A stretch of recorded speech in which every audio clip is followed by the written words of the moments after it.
The Vera Show.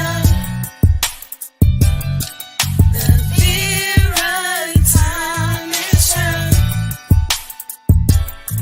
The Vera Show. The Vera Show. Let's talk about it. Let's talk about it. Let's talk about it. Let's talk about it. Let's talk about it. Let's talk about it. On the field. Hello, hello, hello. And as always, I am excited. I'm excited about my guests because we are here to embark upon a very, very important, critical, crucial topic. And I don't know what happened to her. We're okay. Hi, Rita, Dr. Rita. How are you? Let me unmute you. Let's see. Unmute yourself.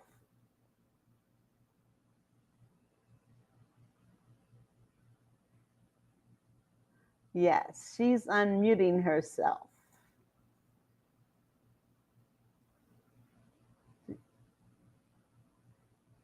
All right. Well, Dr. Rita, you need to unmute yourself. And while you're trying to figure out how to unmute yourself, let me go ahead and read your bio.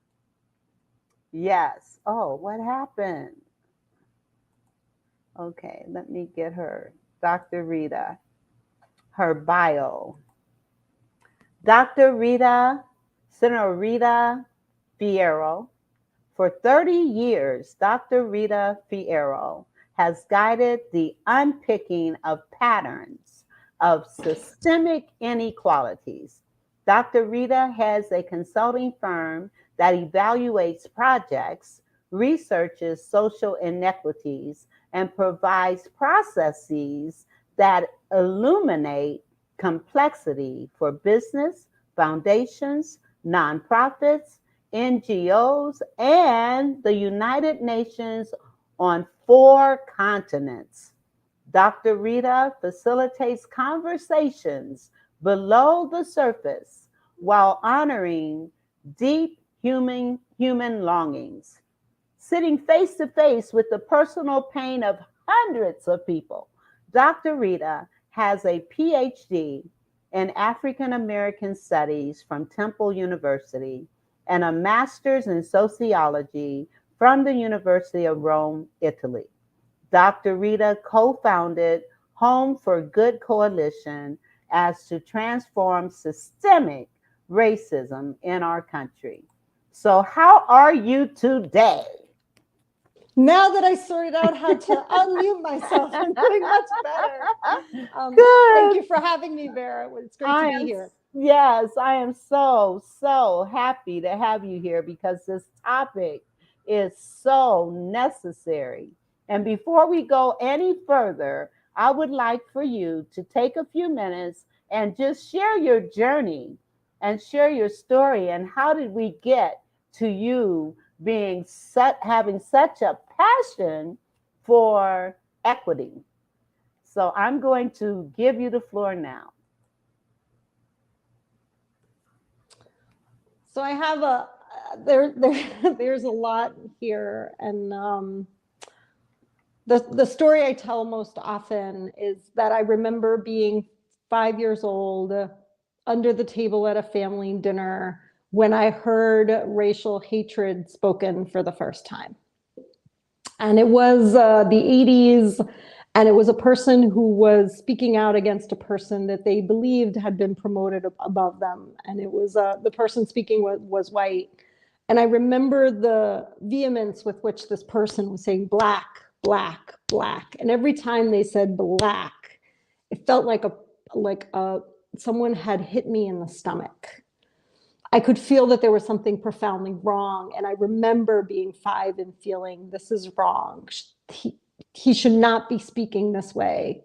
So I was a kid in the 80s in New York, and I didn't really have close Black friends, but I had Black classmates. There was this peculiar closeness and distance for which we shared classrooms. It was the busing era. But I had never invited the Black children in my class to stay at my home, or had they invited me to theirs. And so there's this whole reflection that I later did about those years. But at the time, while I'm 5 years old on their table, I felt, I know Black people, they're fine, they're human, they're great, they're my friends, and he shouldn't be speaking that way. Fast forward to 19, another family event, another like extended family gathering, and I heard another person speak, in this case we were in Italy against Moroccans. It was very racist commentary that I don't care to repeat. But at that point, by 19, what I had learned how to do was to hide. So while at 5, my discomfort was released the moment in which someone else at the table said to that man, well, if you want to make advance in your career, you need to go get yourself a degree. And that person has a degree. That's why they promoted over you. At 19, I hadn't heard another person hold this person accountable for the fakeness of what they were saying. And instead, I internalized the pain that I felt in witnessing the racist speech, and very much did what I did many times thereafter and before, which was go to the bathroom, cry, and have this just very nauseous feeling in my body and trying to expel it. And I remember that day at 19, I looked myself in the mirror and I had mascara down to my cheeks. And I just said to myself, so Rita, you can't expect people who don't feel it the way you feel it to do anything about this. If you want to change this, you need to do something. And at that point, I committed to this becoming my journey, that I was going to invest the rest of my life to trying to do something to actually change it. You're muted, Vera. My turn. For you to recognize that at the age of 5, what comes to my mind is the scripture that says, I know the plans I have for you, plans to prosper you and not to harm you. And at 5 years old, you were already feeling that this wasn't right, and that passion started welling up in you at that time. And then at 19, it impacted you so much that it just brought you to tears, and it literally made you sick. So you are the right person to be here today. Yeah, because there's another piece to this that just came alive as you said that, right? Like God's path for us, which we get to discover. And sometimes we think we create it and we cause it, and sometimes it's been there all along. Yes. I've told that story many times. The other big piece that's in the middle is that at the age of 10, my parents decided to move from Bronx, New York, to their small town in Italy, where I was, I mean, if I had been a giraffe with 2 heads, it would have been easier, right? It was very tough. Italians have a love-hate relationship with the United States. So I was a victim of prejudice, not of racism, but of prejudice. And I really got to feel in my own skin what happens when everyone makes up their mind about you. Like there's just nothing you can do to counter that when, in this case, a town, a village made up their mind about who I was in the world. But interestingly enough, I taught Sunday school at the age of 15. And just today, on the invitation of Pam Perry, right? I asked this person to record a video testimonial of the impact I had on their life. I was 16 when I was 15 and 16, and I was teaching pre-adolescence, right? So I was just like 4 or 5 years older than them.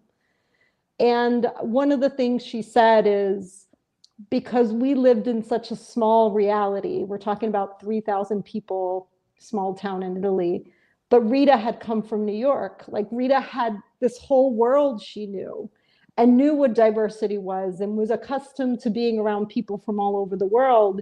She taught us how to not be prejudiced.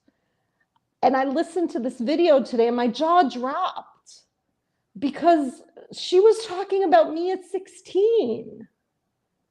And yeah, it's definitely, there's an awe, I think, for those of us who are blessed enough to get to midlife, in being able to then recognizing all the strings from where we were to who we are, and realizing that there's no disconnection, right? Like, I spent my 20s obsessed with making the right decisions. Like, I made myself sick over the white perfectionism of making the right decisions at the right time. But if I look back on it now, it's like, it was all perfect all along. Like, every single step was essential. Yes. For who I am still becoming that I haven't discovered yet.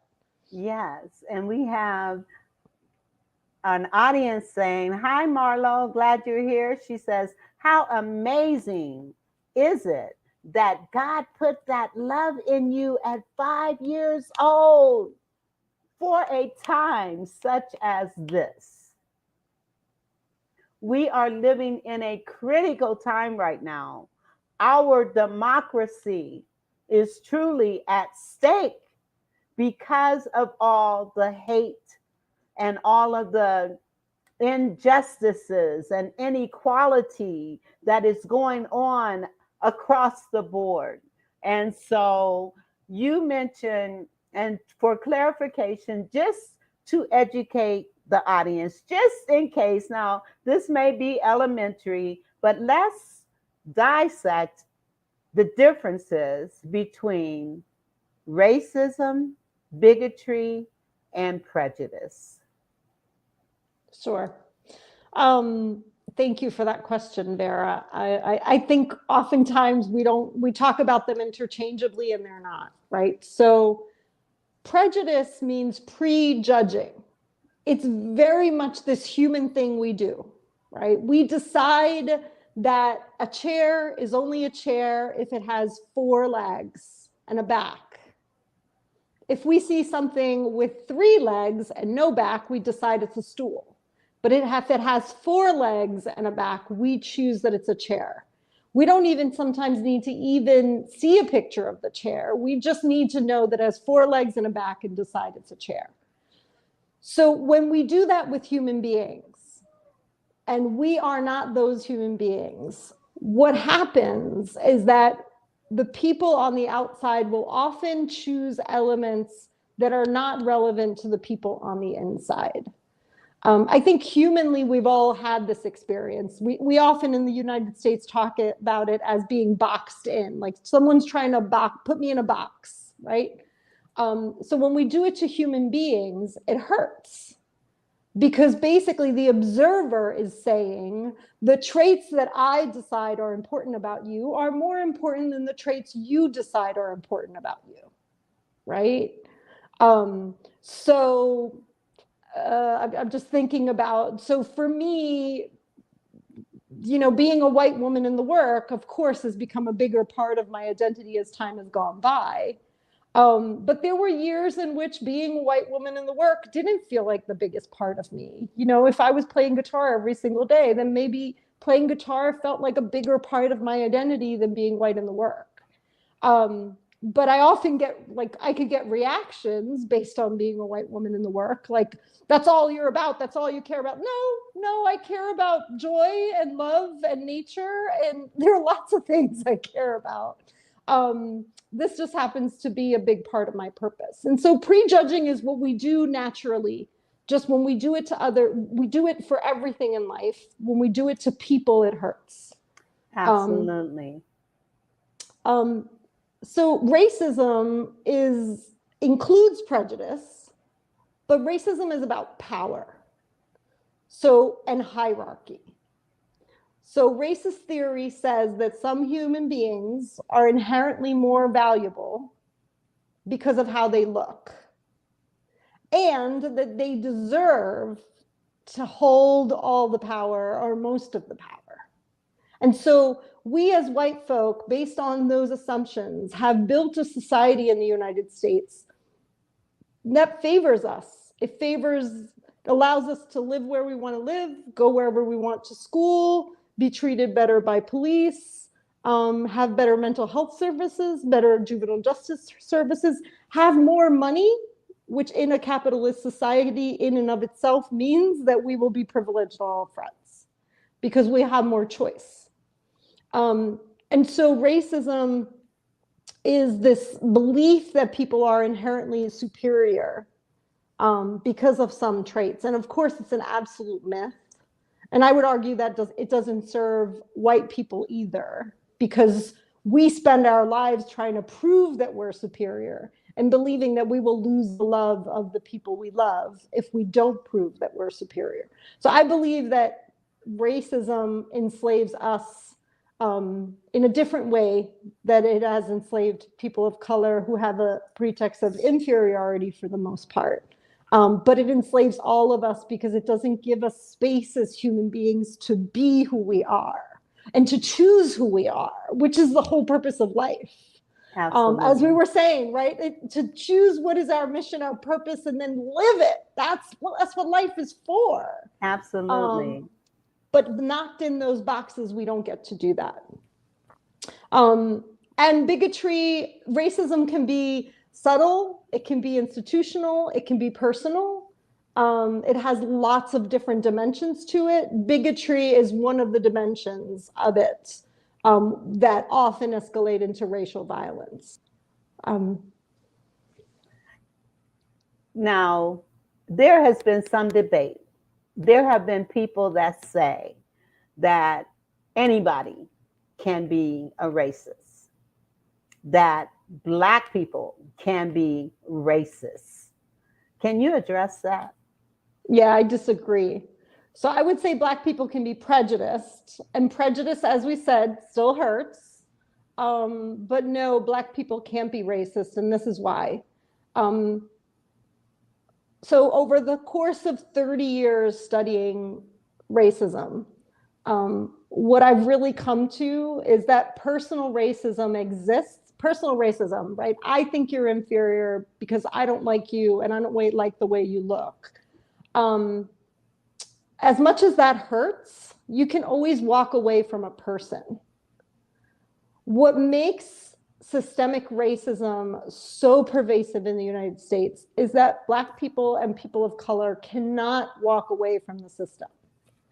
And the experience that Black people and people of color have on a daily and moment-to-moment basis is feeling persecuted by all of the system, right? So it's like one day you go to work, your boss loses it because something's happening at their house, but they take it out on you, you lose your job. Yeah. And then you end up not being able to cash a check because you go to the bank and the bank doesn't remember that you have an account there. And then you go somewhere, you're like, okay, screw it, I'm just going to go eat. And then you go eat and someone mistreats you. It's everywhere.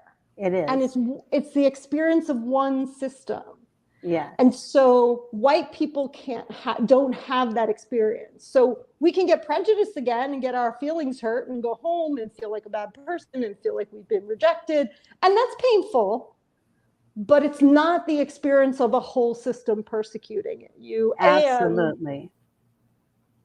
And it doesn't take so little to activate it, right? So I don't remember her name anymore because she's not worth remembering to me. Sorry. The woman that was in Central Park and made the phone call to the police. Karen. She was called her Karen. She was activating a system already designed to persecute, monitor, and basically destroy Black folk, she was intentionally activating that system against them. Yes. So it's not that Black person was going to go home and just feel bad about themselves. Had she succeeded, right, that person's whole life would have changed overnight. And their whole lineage, right? If they had children, and their children would have had an incarcerated parent. If they had a mother, then they would have been a heartbroken mother, right? So there's a whole network of human beings. Yes. That is a lot more. So I would argue that Black people can't be racist. Okay. Because you don't have that system behind you. Right. And Darlene, she says, no, Black people cannot be racist. You agree. I agree. But there have been others that have suggested. But like you said, racism exists because of that power ingredient. That's what makes it racism. And it's systemic throughout, institutionalized throughout our country. And Dar also says, we don't have the power to destroy every aspect of someone's life. No, we don't. And that's why this topic is so important. And like I have often said, white people can spend their entire life and never interact or engage with any person of color if they chose to. That is not the case with any person of color.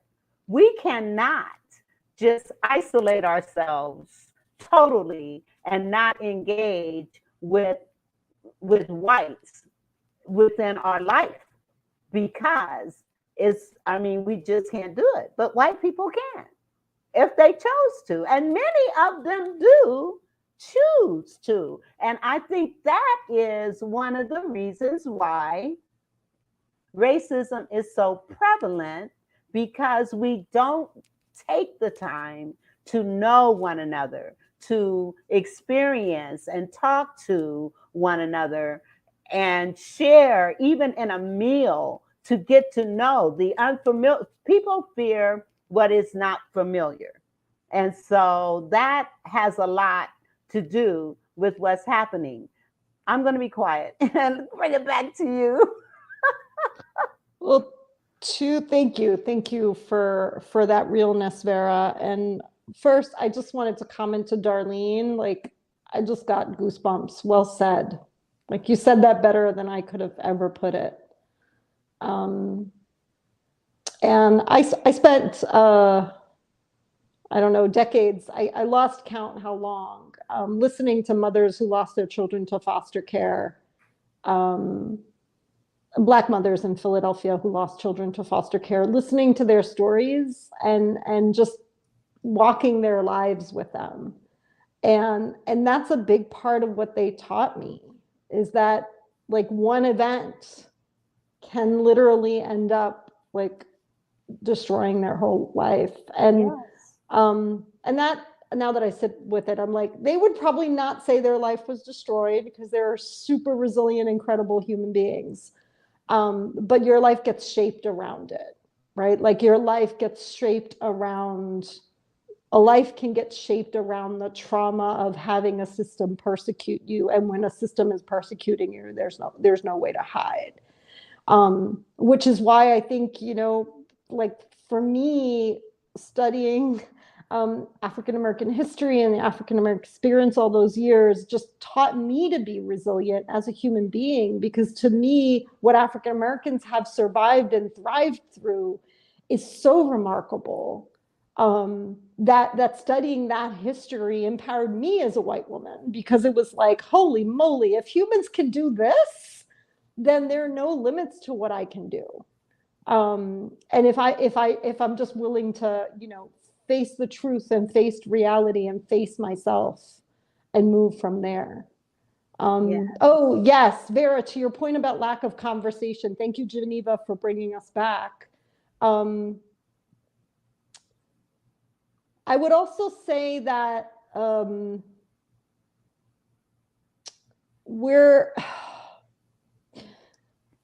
the way we as whites don't have those honest conversations, because And why is that?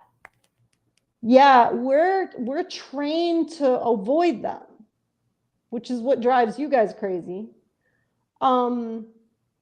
We are trained to avoid them at all costs. That's how we uphold the structure. Now, what I think most Black folk don't know is that we don't just avoid them with you. We walk our whole lives avoiding them. And so that's how I would argue racism hurts white folks and how internalized white supremacy hurts us. Because a person who walks their whole life avoiding a hard conversation, I would argue, isn't an adult, but is a child in a big body. So we don't grow up until we're willing to face ourselves and the hard conversations and the impact of our actions on other people. Our lives are stifled too. Now, because we're privileged, it looks on the outside like we have it all. But emotionally, we're stifled, and our relationships often are pretty poor as well. Yes, and Marlo, she says yes, and it's a shame. We have to have a group of Black moms who have lost their sons. Absolutely. Absolutely. And there was another point that I wanted to make, because you had meant, and I just had a senior moment. I have It's okay. those. It'll all come back. It'll all come back, Vera. If it's meant to be, it will all come back. And we talked, I'd like for us to kind of show the audience and tell the audience about the various levels of racism as was depicted by the Cross and Bennett models. And I'm sure you can even add more to it. There are several levels of racism that people need to be aware of. One is cultural destructiveness, and those are the isms, efforts of elimination, what happened during slavery time, the Holocaust, the Indian reservations. Do you want to say more about that? I think I also just want to say resident schools have been a huge aspect of cultural and physical genocide of Native Americans. There's a report and the reason for mentioning it right now is there's a report that came out in April that Deb Haaland at the Department of State had commissioned and issued on residential schools in the United States and how pervasive was their impact on Native Americans. And it didn't make, surprise, surprise, it didn't make frontline news. So Canada's been doing a huge reconciliation journey around the impact and coming to terms to what was done to Native youth. And we haven't begun to scratch the surface. We as a nation, right? Native Americans are very present to it. We as a nation, as a collective consciousness, haven't begun to scratch the surface. And so when you said that, I want you to repeat what you were saying about the education system with Native Americans. Is my audio going out? No, I just want you to be more clear, because there may be some that don't understand what that means. Okay. So oftentimes there is talk about residential schools beginning the 800s, and it was the practice of Europeans of detaining Native American children. And the expression, kill the Indian, save the man, which was said by one of the founders of these Native schools. In truth, residential schools actually began in the 1700s. And basically as a way for Europeans to feel like they were saving Native Americans, while in fact prohibiting the speaking of their language, the practices of their traditions, removing them from the reservation, often by kidnapping them, or it was acts of violence. So Europeans would basically burn down entire villages of Native Americans and then just keep the children. And there's been a huge movement in Canada in the digging up of grounds around historically known residential schools to show how many of these children died under torture, because they died as children. They didn't just go in and integrate, but they died as children in the school. So it was also massive killings and abuse. And unfortunately is very much also what what white folk, Europeans also did in Africa. There's a beautiful coming of age story and of Malido Masome of Water and Spirit, where he talks about living in a colonial school and having been sexually abused by the priests who were running it.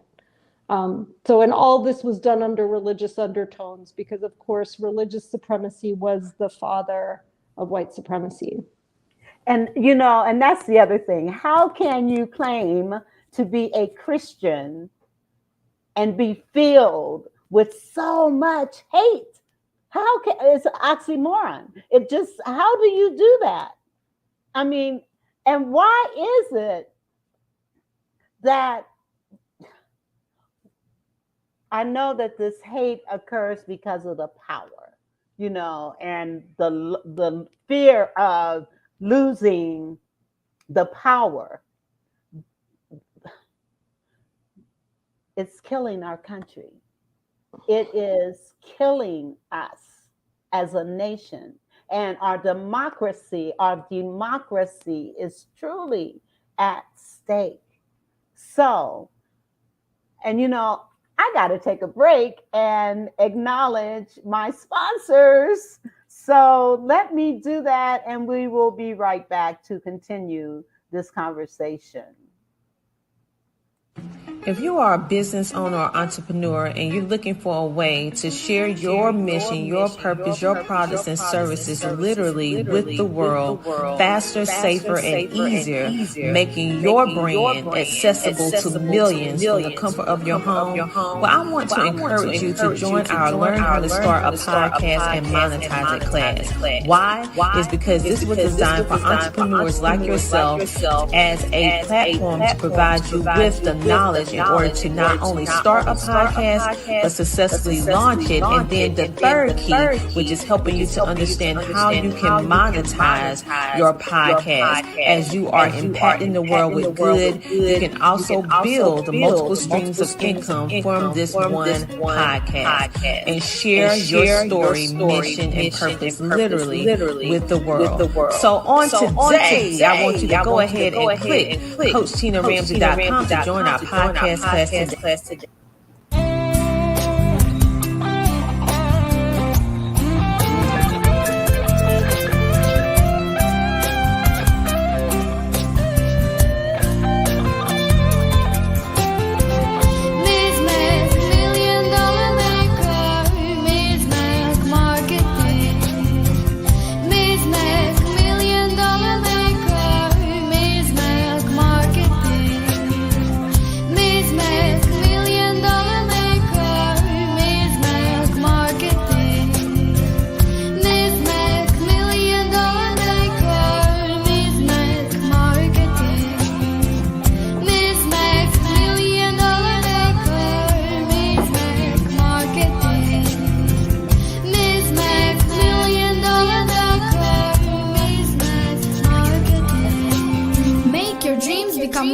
Today with Ms. Mac Marketing, and media service business.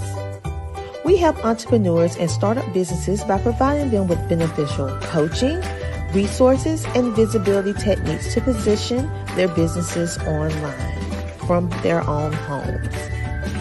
We assist businesses with influence building, podcasting, intentional coaching, training, media, visibility, connections, and monetization online.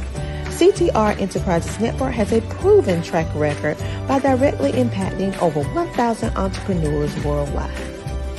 We are here to service you, and we can help. Contact us today by going to ctrenterprisesnetwork.com. Yes. Special thanks to our sponsors, Ms. Mac Marketing and Dr. Tina Ramsey and her podcast endeavors. that can help you become the podcaster that you want to be. All right, now back to our topics.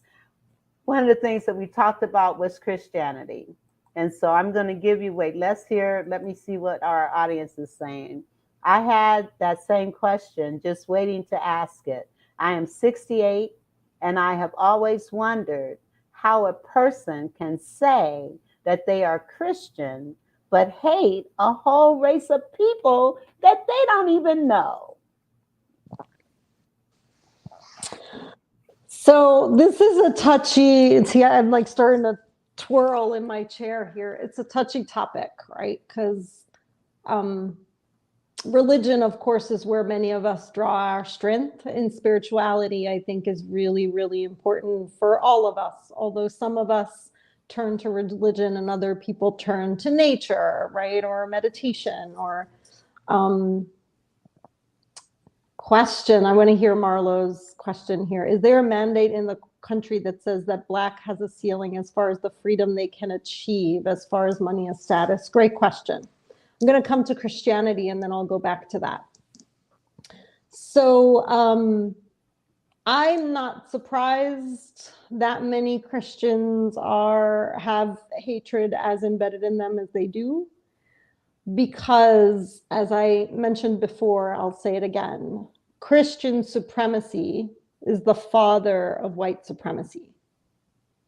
So in the book, Digging Up the Seeds, what I wanted to do was go back into history 500 years to find what was that original seed that was planted that had all the systems be born, right? So I like this analogy of a tree where there are different branches, and every branch is a different system. And what I found that at the center of all of these branches, at the center of the whole tree, is the seed of fear.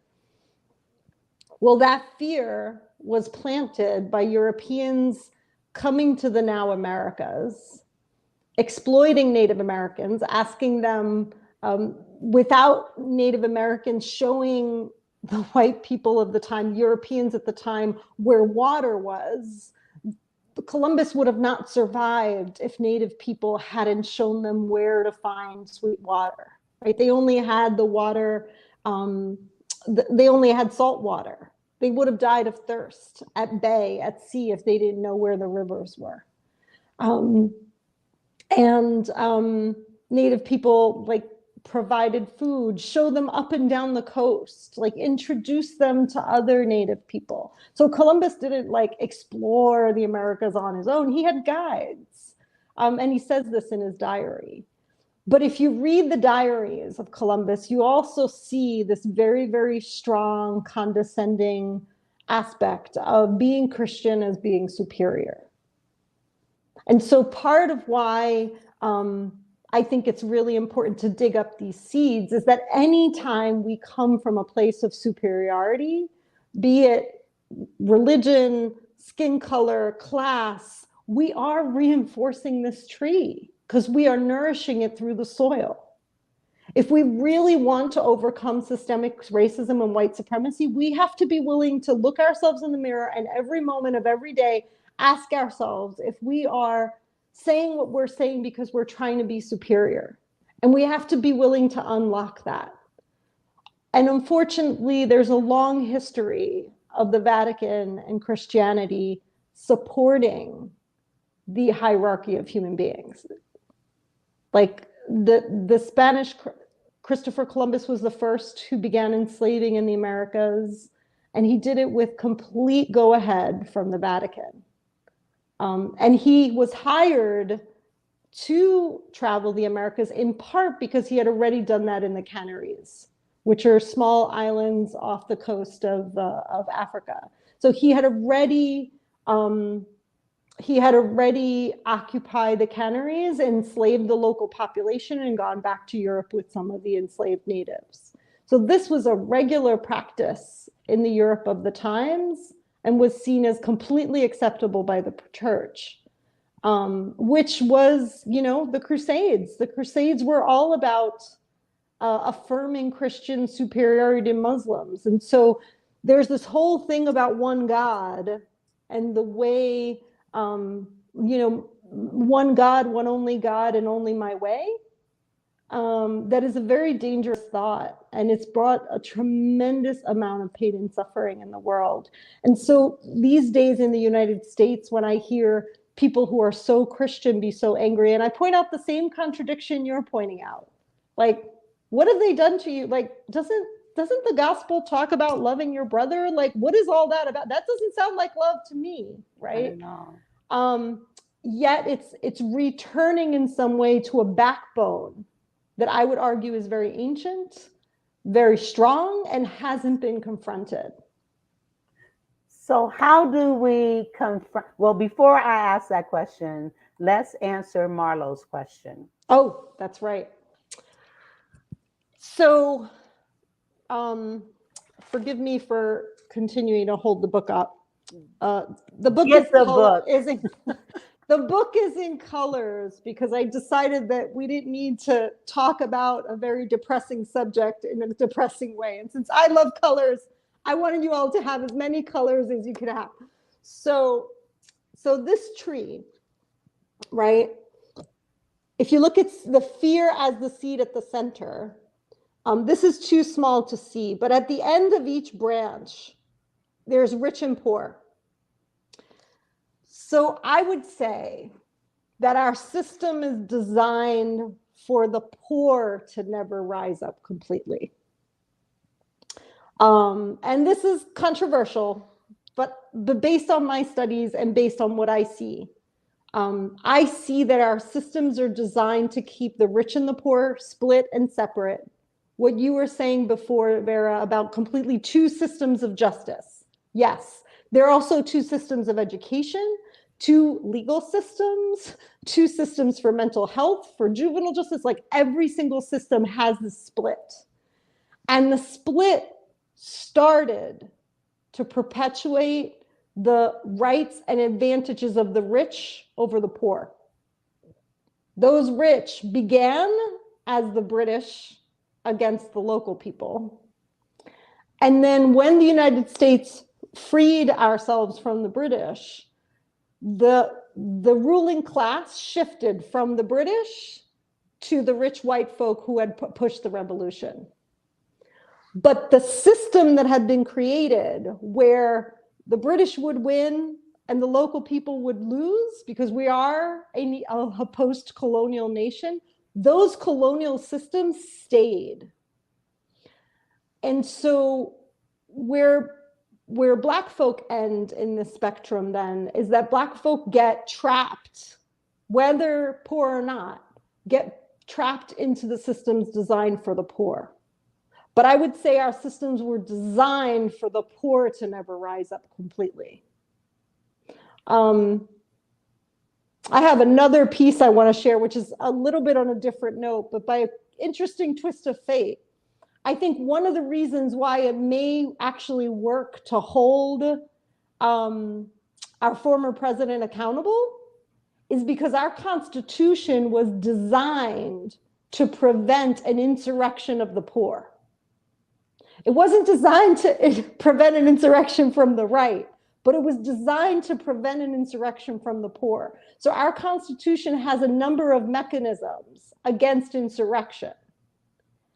And because of everything that's happened for January 6th in the committee, that's why they're trying so hard to nail and hold accountability, because our Constitution was designed to avoid the poor creating a revolution. And then we get the white supremacists to do it. And yeah, which is a fascinating twist of fate. And on top of that, it was so barbaric. So barbaric. I can't even imagine, even if a group of Black people did decide to do something like that, it wouldn't be like that. It would not be like that. And we would not have come out of the White House at all. We would not have come out of that Capitol alive. Yes. And white supremacy is barbaric. I would argue, Vera, white supremacy is barbaric.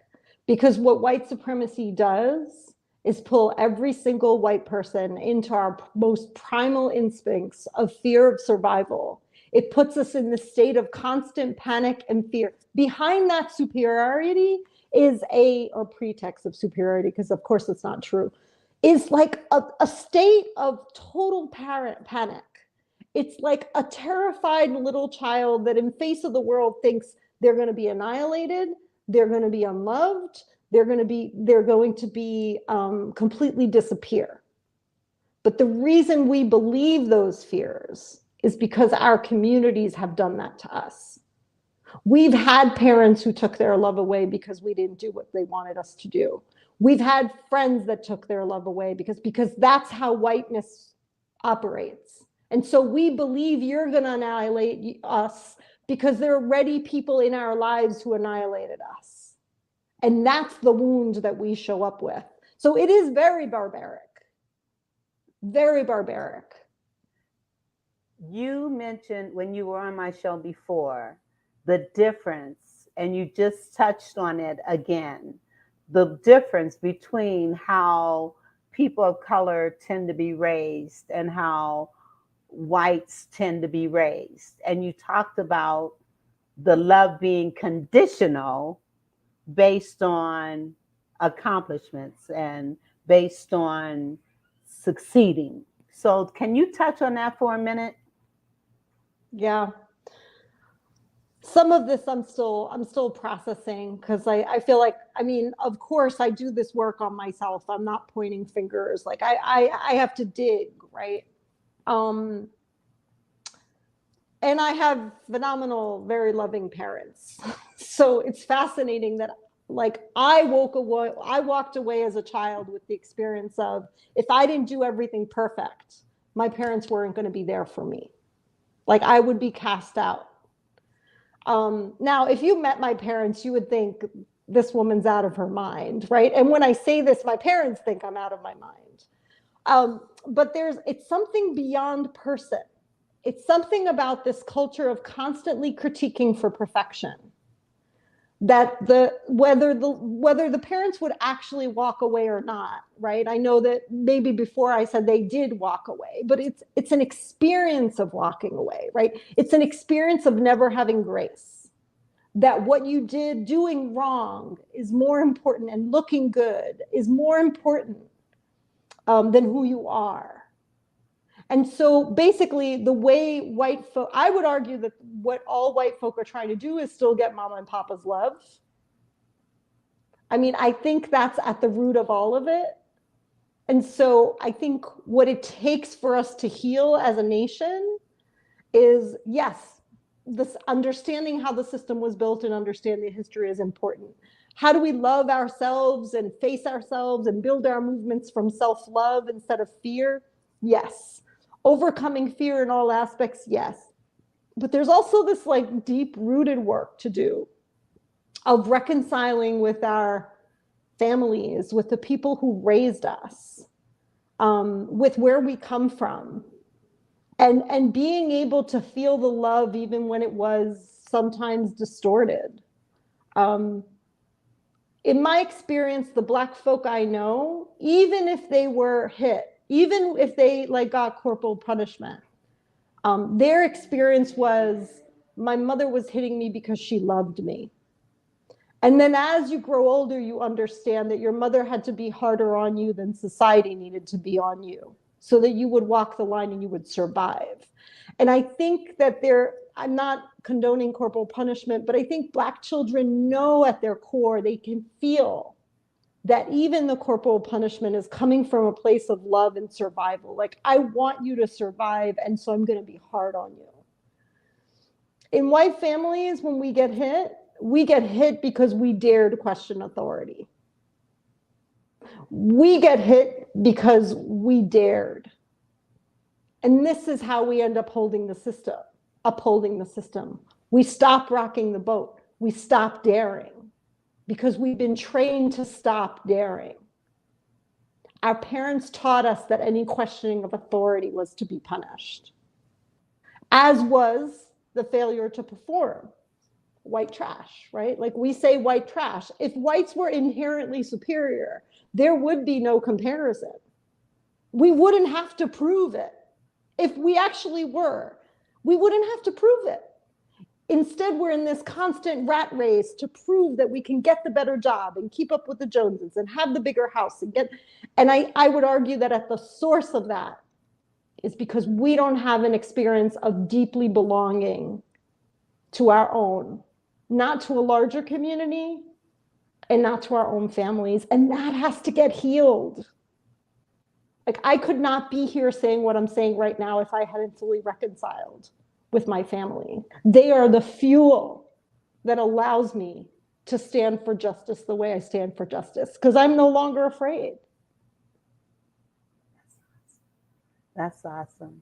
Beautiful. You are a beautiful soul. Let me tell you really are. Thank you, Vera. I feel the same about you. Oh. I'm thankful for your questions that are allowing me to go to a depth that sometimes I don't have an opportunity to do. So much gratitude for you. Well, thank you. This topic is really dear to me because of all the injustices that I've seen and even experienced in my own life, in workplaces and things of that nature, and even serving on boards and seeing it. And we got to do so. We've only got a few more minutes. You're gonna have to come back again. I'm always open, always ready, Vera. Yes, because we've got to deal with this. One of the things that comes to my mind is another scripture that says, if my people who are called by my name will humble themselves and pray and seek my face and turn from their wicked ways, then will I hear from heaven and heal the land. So let's talk about healing the land. Mm-hmm. Now, when we talk about this hatred and people understanding the levels, because we started on that and we only got to number 1.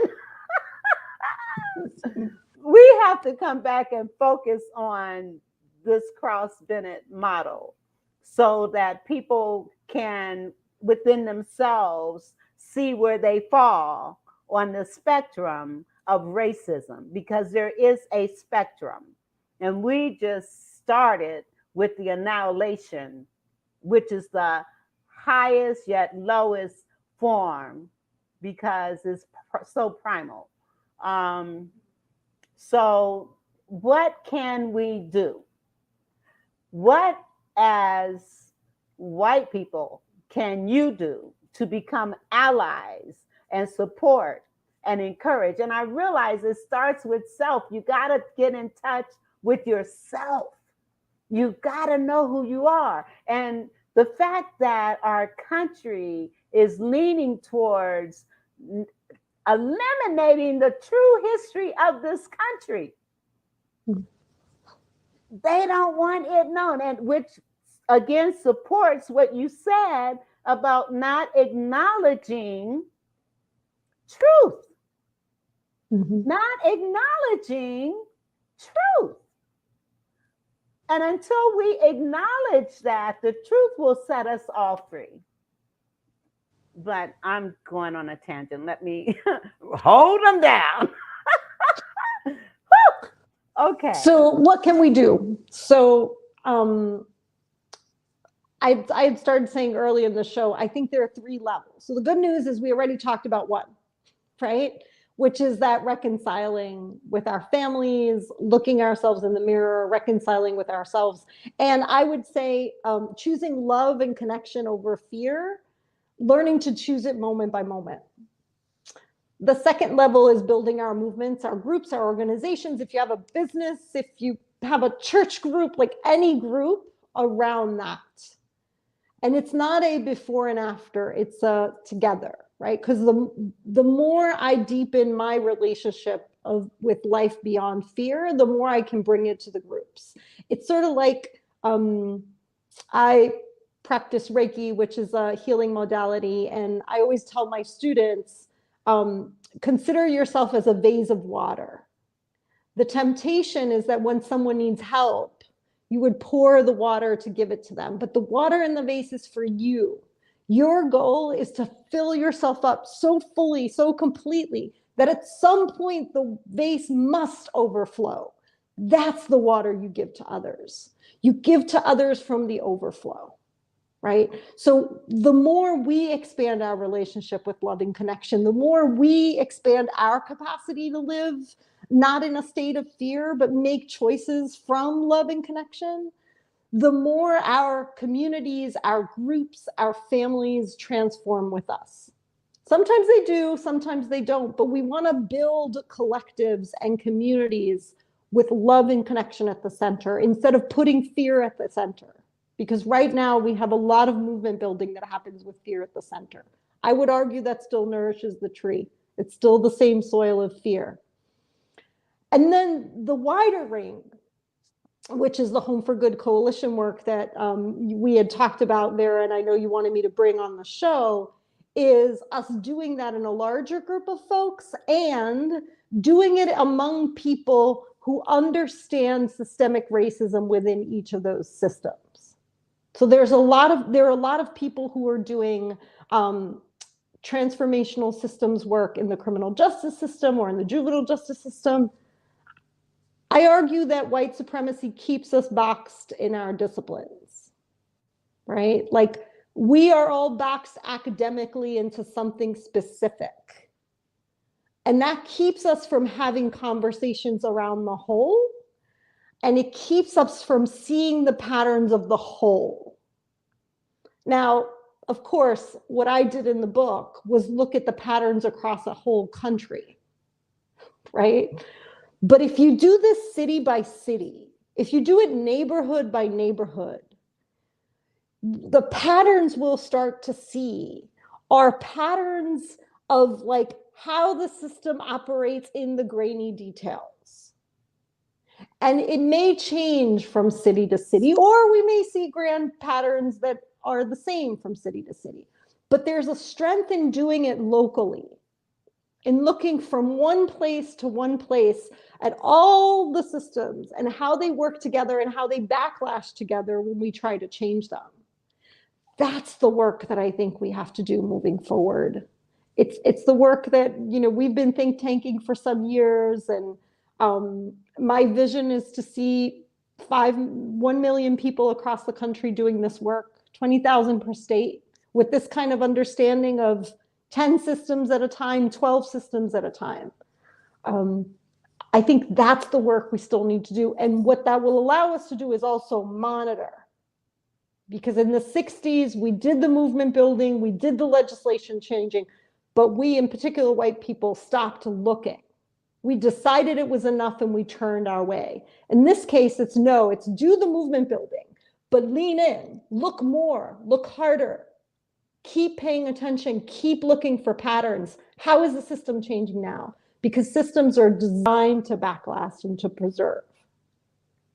So we have to get smarter than it. Absolutely. And I know in Ohio, I was involved in town hall meetings where we addressed issues. Racism was one of them, education, law enforcement, and health. And having those honest conversations, and people in the community came together. We met at the Civic Center, and we were all at tables having these honest conversations. And that's what needs to be happening across the board. And I want to be a part of what you're doing because it's just so happy important. to have you. So important. And so I know we've got less than a minute left.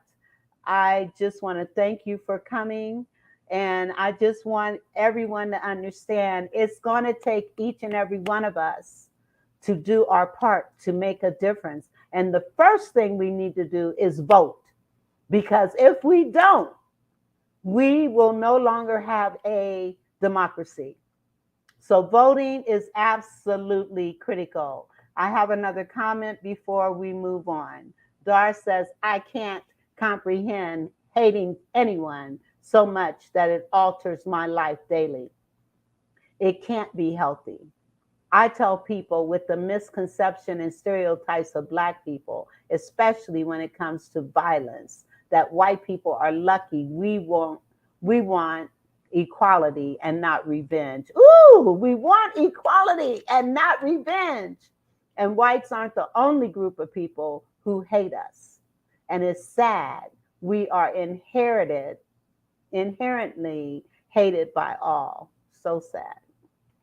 And and I know we're ending, but I had a teacher, one of my professors in college. She was from Puerto Rico, and she was your complexion. And she said to me, I don't understand. She said, if we focused on hating people because of skin color, I would be hating members of my family because many members of my family are your color, Vera. So understanding, and we all bleed red. We all bleed red. So we all need to understand that a chain is as strong as its weakest link. And right now we've got some weak links that's destroying our country. And we each have got to do our part individually and collectively. When you see injustice, say something.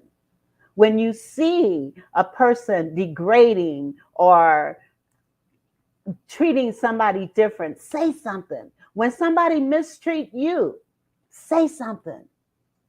Make a difference. All right, Rita, we ran out of time, but I'm going to give you the final word, okay? I'm going to give you the final word. So I feel like I have to say this. It's really important.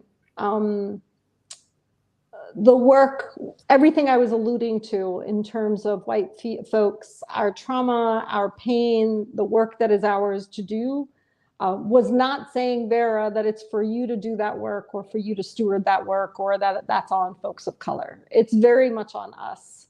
My call is for white folks to get serious about what it takes to build community among whites so we can heal that. That's our work. Folks of color are doing other work that is equally important. I think of racial healing as a bridge. There's the work that white folks need to do alone for ourselves. Let's see if I can get my hand right. There's the work that folks of color need to do alone, and those are the pillars. And then there's the conversations work that you mentioned earlier, Vera. That's the bridge work. If we don't have the conversations, then we have two pillars. We don't have a bridge. If we have the center without pillars, then that's not a bridge either. It'll collapse. We need to there are three elements to the work we do together, and all of that is important. It was really great being with you, Vera. I love how you've woven spirituality and a deep, deep, strong commitment to justice. Yes, voting is super important. And as we transform our relationship with fear and make choices to not live from fear, the culture will shift. You can kill a tree by trying to cut it down, or you can change the soil. If you change the soil, the tree will die on its own. If we change our culture, our institutions will have to change. And given the world we're in and social media and all our communication and podcasts, thank you, Vera, changing our culture is not as hard as it used to be. It's a lot faster and a lot easier. Yes. Great being here. Thank you for inviting me, Vera. Thank you. And Darlene, she says, exactly, not our job. So she stands in agreement with you. And so, listen, thank you. And thank you, listening audience, for being here. And I'm sure that there will be more listening to this as this podcast is replayed. And I just, again, want to thank you, Rita. And you're coming back because we still got stuff to talk about. Let's do our next show just on the model. We're just talk about the model, nothing else. I love it because I know you love that model. Yes, I do. And do you want to tell people what the model is so folks can look it up? The model it's actually two different researchers, Terry Cross and Bennett. I can't remember his first name. But they took the model of racism and the spectrum of racism, and they compared each of those processes. Bennett calls it one thing, Cross calls it another in some cases, but they mean the same thing. So we're going to be talking about that, and it looks at the various levels of racism, because you may say, well, I would never annihilate a person or anything, but there may be another part of it that you find yourself connected to or can relate to. So we're going to be talking about that and looking at how do we resolve that. And Darlene, she says, great conversation, hard but necessary. Yes, and we're coming back to it because it's hard but necessary. We got to change, people. We got to change. Okay, listen, thank you all for being here. Let's see, we have one more comment. I hope a lot of people hear this message. Thank you, Geneva. Thank you for being here, and thank you for sharing. And I want to say to my listening audience, thank you, thank you, thank you for listening. Thank you for participating. And please share this podcast, this show with others. So God bless you all, and you have a wonderful, wonderful remaining week. And if you would just hold on before you leave, Rita. Okay. So thank you all. Bye-bye. The Bye-bye. Vera Time Show. The Vera Time Show. The Vera Time Show. The Vera Time Show. Let's talk about it. Let's talk about it. Let's talk about it. Let's talk about it. Let's talk.